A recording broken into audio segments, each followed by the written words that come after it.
Pandian store சீரியல்ல இந்த வாரத்திற்கான promotion. இந்த ப்ரமோவுல என்ன நடக்குது? நம்ம பாண்டியன் கீழ விழுந்துட்டாப்லயாட்டுக்கு. அவங்க 2 பசங்களும் எப்படியோ தாங்கி பிடிச்சு வீட்ல கொண்டு வந்து உட்கார வைக்கிறாங்க. அந்த நேரம் பார்த்து மீனாவோட அம்மாவும், அப்பாவும் வராங்க. அவங்க எதுக்காக வராங்க அப்படின்னு பார்த்தீங்கன்னா, இப்ப நம்ம செந்திலுக்கு வேலை கிடைச்சிருச்சு இல்லையா? கவர்மெண்ட் வேலை.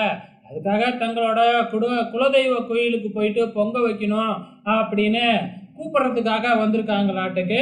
எப்படியோ நீங்க தான் பணத்தை கொடுத்து இந்த வேலையை வாங்கி கொடுத்துருக்கீங்க அப்படின்னு பாண்டியன் கிட்ட சொல்ல, உடனே பக்கத்துல இருக்கிற சுகுனியா இருந்துகிட்டு, அவரு எங்க பணத்தை கொடுத்தது, உங்க பொண்ணு தான் பணம் கொடுத்தா, உங்க பொண்ணு கொடுத்த பணத்துல தான் இவர் வேலை வாங்கி இருக்கிறாரு அப்படின்னு சொன்ன உடனே, என்னையெல்லாம் ஏமாத்திட்டீங்களா அப்படின்னு கோச்சுக்கிட்டு போயிடுறாங்க. உடனே மீனாவுக்கு கோபம் வந்து, சுகன்யாவை என் விஷயத்துல நீங்க தலையிட்டீங்கன்னா இதுக்கப்புறம் அவ்வளவுதான் அப்படின்னு சண்டை போடுறாங்க.